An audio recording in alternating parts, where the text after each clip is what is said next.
Hello everyone, I'm Jan Lutnev, a physicalist. I think about the world as about a set of flying particles, and about the movie Knives Out 3 as well.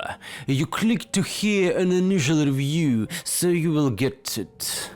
I watched 10 movies a year, and I watched this one because I liked the 8th episode of Star Wars by Rian Johnson, for its boldness compared to the other parts of the series. The peak of admiration was that, in a format of strict constraints, when big money is at stake, the authors either cannot or are afraid to make bold decisions, and by boldness we will mean the experience being created, which is clearly not trained in most people. And after watching it, they are unlikely to immediately try to change the physiology from bewilderment to now I like it, and in the habitual way will condescendingly spit at the author. For example, the scene with the iron, where the viewer thinks that a spaceship is landing, but it's an iron of the first order. Or where naked Kylo Ren talks about serious things and the average viewer cringes.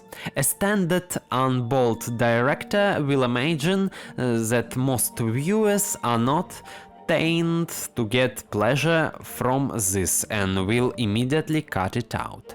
However, Rian Johnson is a bit bolder than the others, and in his scripts this often comes up. However, he is not as bold as I am, and therefore people cringe at me most strongly as a result. So let's finally get to film. I watched at high speed a couple of interviews with the director in order to collect details about what he wanted to convey and how. He said that he had an unpleasant experience in childhood with face. Then he abandoned it and wanted to shift the audience's attitude toward face the way he likes it. In the film itself, I remember only one such vivid as it from the director's face statement when the detective for the first time enters the church and says what a fierce atheist he is. If he had inserted more of that into the film, he would have been scolded for trying to obviously to express his opinions through the hero, but I liked that he said it. Like blank, I'm the atheist. And one could even say that inside myself, through not publicity, I'm stronger atheist than blank. By what parameters stronger? I'd keep rather silent. This is unexpressed in the fact that some choices toward interacting with characters who believe were blank decided in their favor, I would not have decided in their favor, because I prefer a world where fewer people believe in what world does not contain and substitute causes. As you know, I am a physicalist. If in the first Knives Out film, trying on the roles of what if I were a child of a very rich father, or a rich father, the owner of an estate, or a maid, I felt comfortable placing myself into these roles. Most of the characters were simply went slack, but wanted to preserve comfortable living conditions. But now in my life I have ambitions, and I would not want to just drag out everyday life. And in the second film there was a billionaire with ambitions, and I sympathized with him.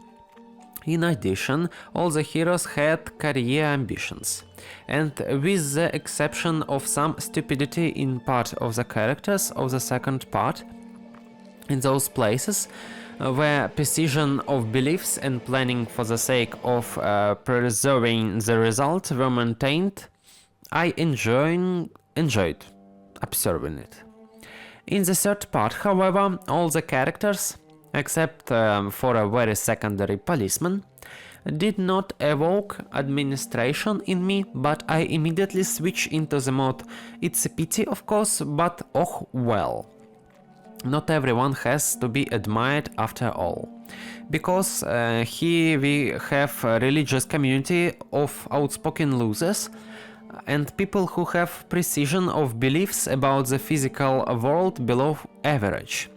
And all because they choose to listen to a priest as their authority, who has extremely exaggerated, generalized thoughts about the fact that the world is against them.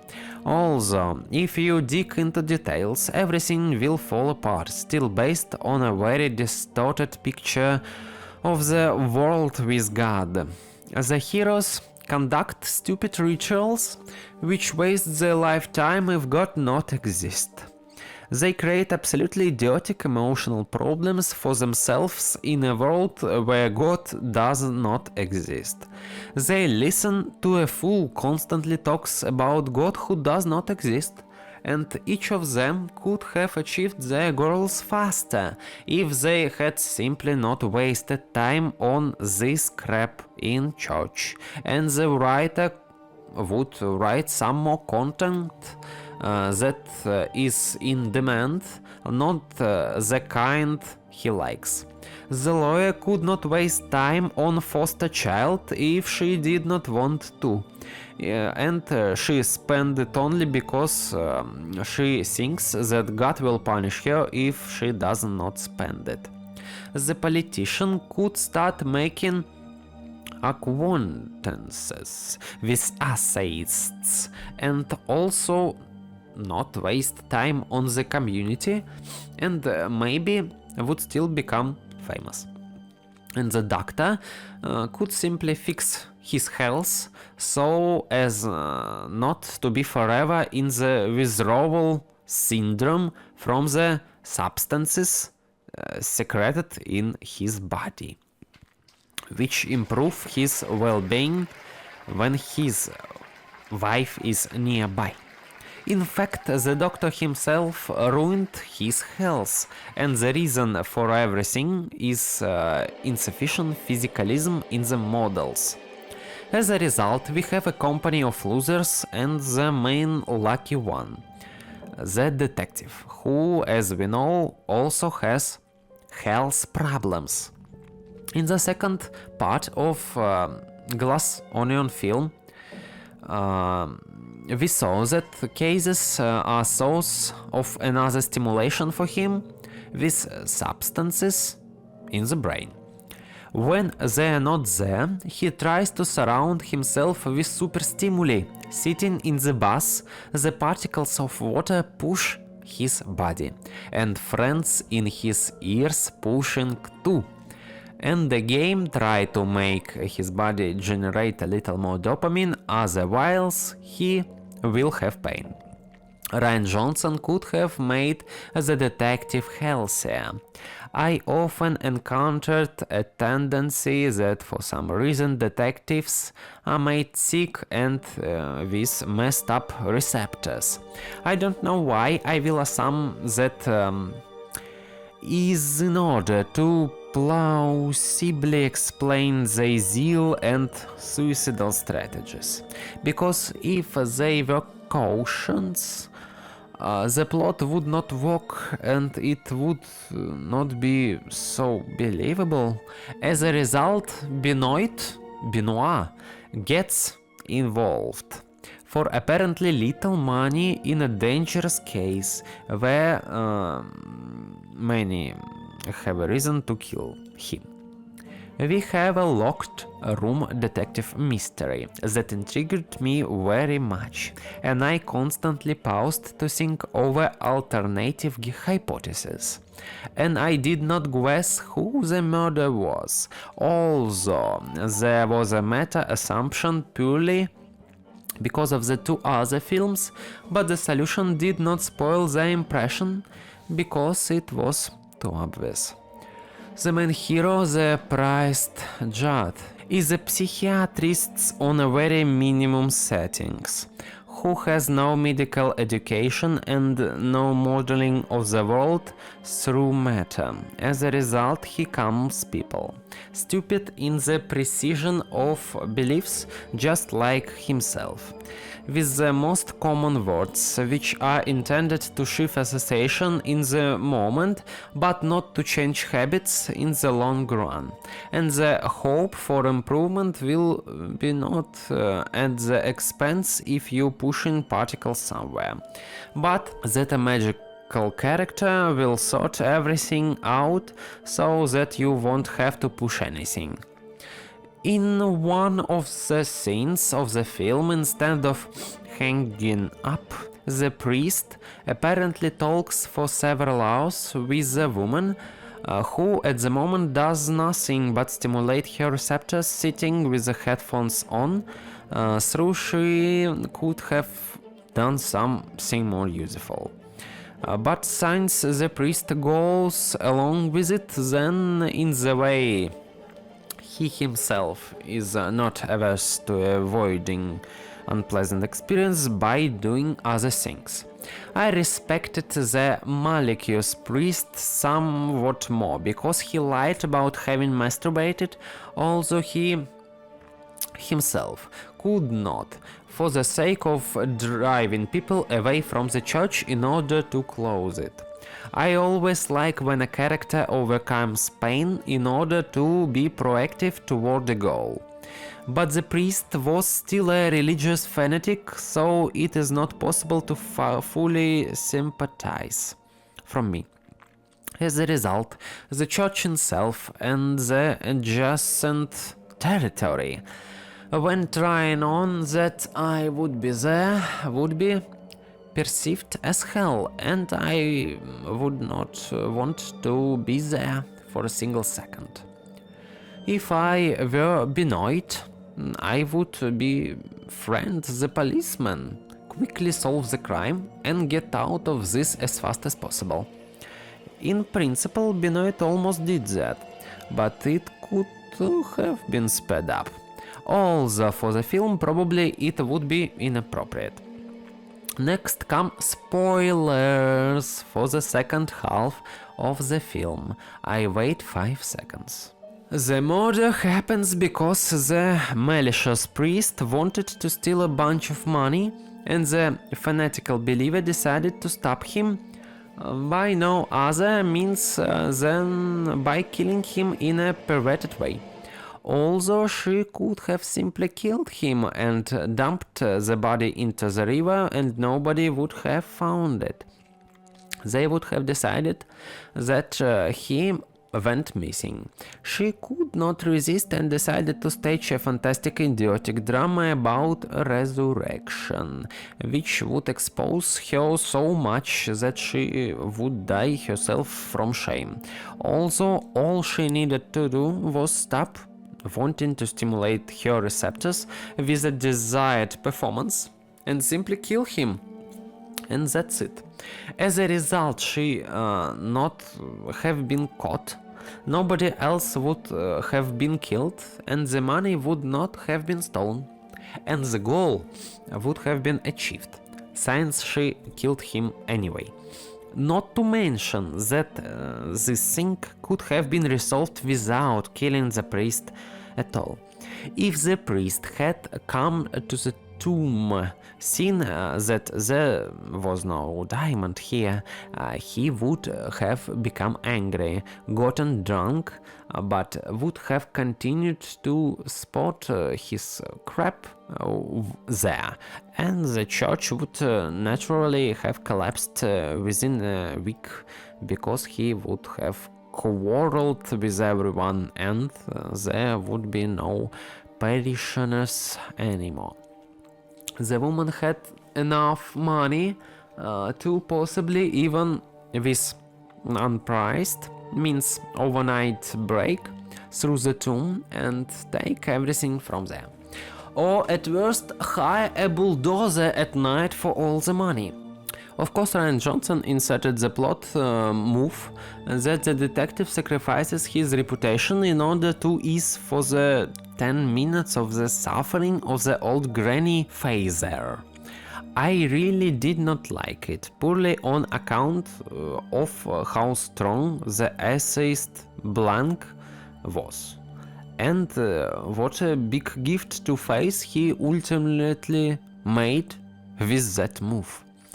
That is, imagine if he did not make this gift. He would have revealed the case on camera once again. The resurrection would have been shown as a fairy tale because of not existence of which people risk their lives just to try to stage it themselves fake. Just to convince others in order to hide the even greater disgrace of the church participants. It would have been a triumph of atheism, another indication of the ignorance of believers and their hypocrisy. In this film, where they are ready to kill in an organized way instead of making smarter decisions, and to pay for their stupid decisions with lives and reputations and the destructions of their community. The director could not have done otherwise religious figures would have attacked him and his career would have been finished. Of course, I also would not have done that, but if Ryan had said in an interview that he would like to do it that way, I would have been very pleased and maybe would have given the film the highest score. Priced Judd annoys me incredibly. He gives his life to small movements of particles in people's heads. It gives so little. And he does this exclusively because he likes the process itself. With the same process he could play Nintendo Switch around the clock and not provide reinforcement to the stupid beliefs of these people. At some point he even refuses to take part in the murder investigation when he knows that the threat is real and when they have almost solved it. Purely because he is tried and wants to go stimulate his receptors. I simply do not understand the raptures about this character. To me it is painful to watch. This is a tragedy, like almost all the characters of the film except the policeman and Blank. At the end we all are shown that instead of taking money and realizing all his best dreams, and I would have taken the money and run away with it to another country immediately. The priest hides the diamonds and even gives a clue where he hid them. To the only ambitious character in the film, the son of the priest. Yes, I remembered. This character is probably the only one that I like besides Blank and Policeman, but as soon as I remember that he was a believer, everything immediately loses appeal. And why do I think that he hid it there? Because of course he is stressed about taking it for himself due to the fact that he fears punishment from a god who does not exist. As a result, during the viewing, everything went in extremely well to me and did not reflect on anything. If you start to think, it becomes unpleasant, but that already concerns my personal attitude toward faith. That's all. With you was Jan Lutnev, the founder of the community of physicalism. I provide an alternative to faith. Come to me. If you help me, you will find support with me. If you harm me, you will not find it. I'm looking for supporters like the priest from the film, and I'm much smarter than he is. And I even have a larger audience than his church. Join my abode of physicalism. It is a scientific community, not a religious one. Subscribe to my Telegram public and to this channel. Press like. Bye.